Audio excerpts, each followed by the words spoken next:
Hi everybody, it's Mark Shelsh here. This is the Mark Art Show, coming to you from Galeria de las Islas in Metro Manila, Philippines. And guys, today I want to talk about something that nobody ever spoke to me about. And it's something that I think was one of the major reasons why my career as an artist never really got to where it could have got to. Now, I am totally convinced that it's never about the art. I'm convinced that it's never that the paintings were not good enough or that the art wasn't different enough. I believe that the art was good enough, it was original, it was different, and I was doing my own thing. But I was never told about other parts of the business. And it was only as I got more involved in galleries and started to run galleries, and I got to talk to artists, and I watched the successful artists, and I realized there was more to them than what I was doing.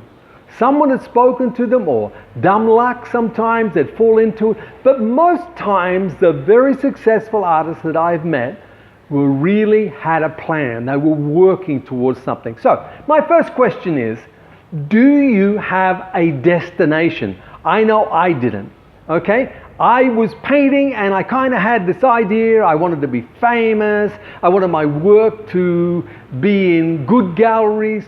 But if you defined it down to what did I really want, I didn't have a real good idea of what that was. If you asked me today, I would say I think one of the defining points for me, if I was painting again, was that I would like to see my work exhibited in the Met in New York. Okay, that's for me. It's not going to happen. I'm not painting very much. I paint purely for my own pleasure now. I don't paint to sell paintings. But let's talk about this. Destination. Do you know where you want to get to? Do you have it written down? Have you got an express place or point or something that you'd like to get to? Now let's look at it in an analogy. If I want to go to Sydney and visit my children, first of all I have to go and buy a ticket. And on that ticket is very clearly written a destination. So I know where I'm going. And we've got to do that with our art. So then when I'm sitting at home, my bags are packed, I'm ready to go, I'm sitting there, I am totally convinced that tomorrow morning I will be in Sydney and my son will pick me up. Now, how did I get from buying a ticket to being totally convinced without ever moving outside of my house that that was going to happen? Well, a lot of things. A lot of things involved here. A lot of things that we do. First of all, we buy the ticket, okay? And we work then on past knowledge. We know by past knowledge that if we go to the airport and we wait in the line and we be terribly inconvenienced for 2 hours, we will eventually get onto an aeroplane. And we'll sit on this aeroplane, in my case, for 8 hours, and then it will eventually land in Sydney. I will then go through Sydney Airport, be terribly inconvenienced for another hour or so, and finally get outside into the real world. How do I know that? Past knowledge tells me that will happen. So I know, even sitting in my house, that I will get there because past knowledge tells me it happens. Then also comes into it is faith. I've got to have a huge amount of faith that I will arrive there. And you say, what do you mean? Well, I've got to have faith. I've got to have faith that the aeroplane will actually turn up. I've got to have faith that the aeroplane will actually fly, that it'll have good maintenance, that the pilots who are flying it are well trained, and that they also know the direction, they know where they're going. So they've got to have a plan set in place. I've got to believe that this plane is well maintained, that everything about it will be good, the weather will be good, everything will work well, and eventually it will land. So faith comes into it. So I have to have a tremendous amount of faith sitting in my house believing that I'm going to arrive in Sydney. Does that make sense? Because when you think about it, it truly is like that.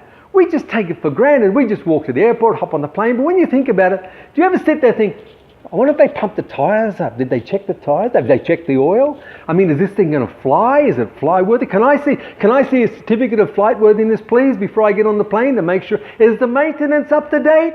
We never ask those questions. We just take it, faith that it's all going to work.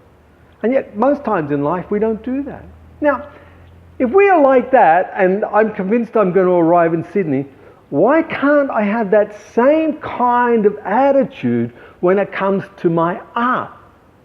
Why can't I just kind of look at my art and say, okay, I know where I'm going, so all I have to do is put some things in place and I will get there. Have you thought about that, friends? You know, these things. This is going to be a two-part thing, but the things I've noticed, the artists who make it the big time, except for the geniuses, so this is how we've got to look at this. We get rid of the geniuses out of the top level, and we get rid of the failures out of the middle, and we're left with the middle group of artists who are like you and I. Okay? The people who work at it for 10 to 20 years.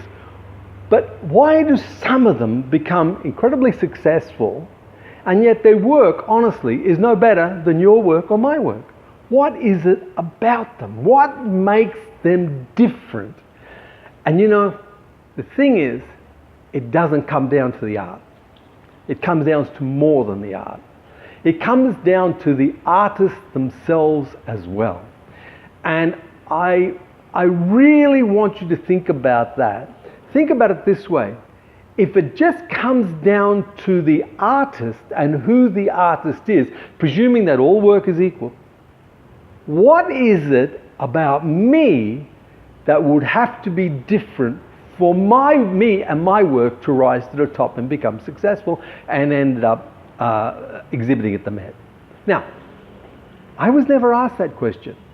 I wish I had been asked that question, because if I'd been asked that question, I may have thought a lot more about reasons, about why I did it, about did I check the plane to make sure it was flight worthy? All those things that I never took into consideration. I thought it was all going to be dumb luck, that I could paint my paintings and magically someone would come and knock, knock, knock on my front door and say, Mark, I'm here to discover you and I'm taking you to New York and you're going to be a great star. And I would have said, yeah, of course, I knew that was going to happen. But it didn't happen. No, I didn't get discovered. I spent 30 years painting and didn't get discovered. Did I have successful exhibitions? I think in 30 years I had 2 shows that sold out. 2. And I was exhibiting every year. So the rest of the time I had no sales. Oh boy, I went years with no sales. I had some sales. I had some commissions. But I didn't make a fortune out of this, and that's why I talked to you about price points, because I realized the only way I was going to feed my daughter was to do other little things on the peripheral that would make money. So I've thought about this, and I believe there's a plan we can put into action to make it happen for you, and put this work involved. You see, faith without works is dead. So if we're going to have faith that it's going to happen, then we've got to put a lot of work in to make it happen. And I'm going to talk about that tomorrow. Okay, my friends, I hope that challenges you a little bit. That the question is, what is it about those other artists that makes them different and they become successful when our work is fairly much equal? Isn't that an interesting question? You have a great day. I'm going to talk to you tomorrow. Remember to reach out, touch people. People are hurting out there. People are needing our care and love. Hugs and smiles are free. Give them away generously. And I look forward to the day when you come and visit the Philippines and see the Philippines and get inspired by the markets and the color and the life and all the things that are here. And I'm going to talk to you tomorrow and finish this about arriving at your destination. Have a great day. Ciao.